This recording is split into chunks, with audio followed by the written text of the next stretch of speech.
हे विमान कोसळलेलं होतं त्या भागाची पाहणी पंतप्रधानांच्या माध्यमातून होती आणि त्याचबरोबर उपस्थितांची चौकशी करून ते माहिती घेण्याचा अधिकाधिक प्रयत्न करतात। त्यांच्यासोबत नागरी उड्डाण मंत्रीही आहेत आणि त्याचबरोबर इतर महत्त्वाचे नेते सुद्धा त्यांच्या सोबतीला आहेत।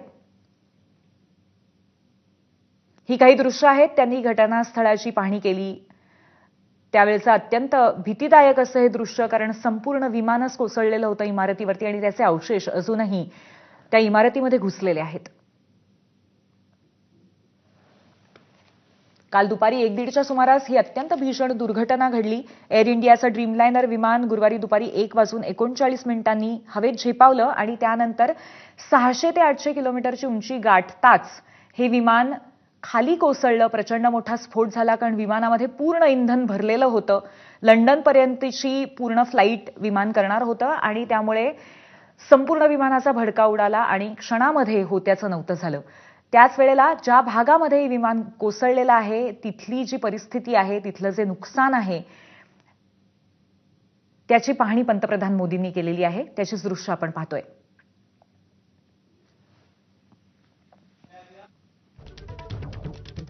या संपूर्ण घटनेमध्ये 194 भारतीयांचा मृत्यू झालाय, तसंच 7 पोर्तुगीज नागरिक, 1 कनेडियन नागरिक, 53 ब्रिटिश नागरिक आणि 14 महाराष्ट्रातले नागरिक सुद्धा या भीषण दुर्घटनेमध्ये मृत्युमुखी पडलेले आहेत। साधारणपणे आपण जी परिस्थिती बघतोय या भागातली, ज्या पद्धतीचं नुकसान इमारतींचं झालेलं आहे, ज्या पद्धतीचे अवशेष इथे विमानाचे सापडलेले आहेत, ते बघता किती प्रचंड मोठा आगीचा आगडोंब उसळला असेल याची आपण केवळ कल्पनाच करू शकतो। दृश्यांमधनं सुद्धा आपण हे दूरस्थ पद्धतीने बघितलेलं आहे, परंतु प्रचंड मोठी व्याप्ती असलेली अत्यंत मोठी अशी ही दुर्घटना आहे आणि फक्त भारत नाही तर आंतरराष्ट्रीय असे परिणाम असलेली ही दुर्घटना आहे। आणि त्याच अनुषंगाने पंतप्रधान नरेंद्र मोदी, गृहमंत्री अमित शहा यांनी त्वरित या संपूर्ण घटनेची दखल घेतली। काल केंद्रीय गृहमंत्री अमित शहा यांनी लगेचच गुजरातमध्ये येऊन अहमदाबादमध्ये या सगळ्या घटनेची पाहणी केली, नातेवाईकांशी चर्चा केली आणि त्याचबरोबर या सगळ्या अपघाताची चौकशी होईल, सर्वांना योग्य ती मदत सातत्याने मिळत राहील याची सुद्धा व्यवस्था त्यांनी पाहिलेली आहे। आणि आज पंतप्रधान नरेंद्र मोदी सुद्धा या संपूर्ण परिस्थितीचा आढावा घेण्यासाठी गुजरातमध्ये दाखल झालेत। यापूर्वी त्यांनी विमानतळावरती आढावा घेतला, चौकशी केली, त्यानंतर ते अहमदाबादच्या सिव्हिल हॉस्पिटलमध्ये गेले होते।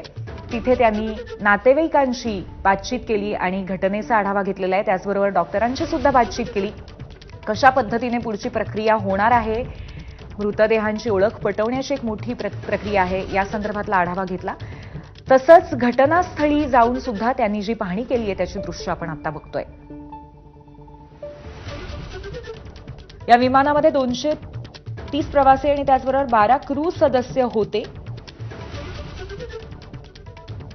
परंतु ब्रिटिश नागरिक असलेला प्रवासी मात्र या संपूर्ण अपघातातनं अत्यंत आश्चर्यकारकरित्या वाचलेला आहे। विश्वास कुमार रमेश असं या प्रवाशाचं नाव आहे आणि 11A या विमानाच्या आसन क्रमांकावरती तो बसलेला होता।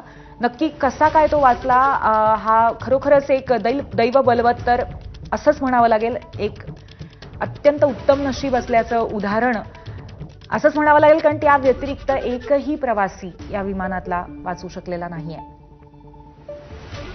या प्रवाशाशी सुद्धा पंतप्रधानांनी चर्चा केल्याचं कळतंय। मुळामध्ये त्याने विमानामध्ये काहीतरी स्फोटाचा आवाज आधी ऐकल्याचंही सांगितलं जातंय। अनेक तर्क वितर्क सध्या या दुर्घटनेच्या अनुषंगाने होत आहेत। नक्की काय घडलं असावं याबद्दल व्यवस्थित चौकशी सध्या पार पडतेय।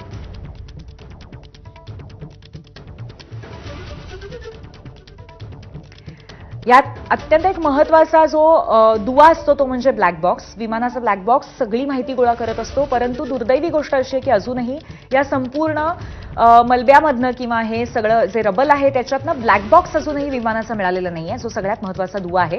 या ब्लॅक बॉक्समधनंच अनेक महत्वाच्या गोष्टींचा उलगडा होणार आहे, त्यामुळे सध्या या ब्लॅक बॉक्सचा शोध खूप मोठ्या प्रमाणावरती सुरू आहे। हा अपघात दुपारच्या जेवणाच्या वेळी झालेला होता आणि त्यावेळेला बीजे मेडिकल कॉलेजच्या कॅन्टीनमध्ये अनेक लोक जेवत होते, अनेक रेसिडेंट डॉक्टर्स सुद्धा जेवत होते, परंतु त्याच वेळेला ह्या विमानांवरती 4 बिल्डिंग्सच्या भागामध्ये हे विमान कोसळलं त्यावेळेचे काही प्रत्यक्षदर्शी सुद्धा आहेत, परंतु हॉस्पिटल स्टाफची सुद्धा प्रचंड मोठी हानी झाली, म्हणजेच जीवितहानी झाली. 24 जण हे जमिनीवरच्या या अपघातामध्ये म्हणजे विमान पडल्यानंतर कोसळल्यानंतर मृत्युमुखी झालेले आहेत, जो मेडिकल स्टाफचा भाग होता.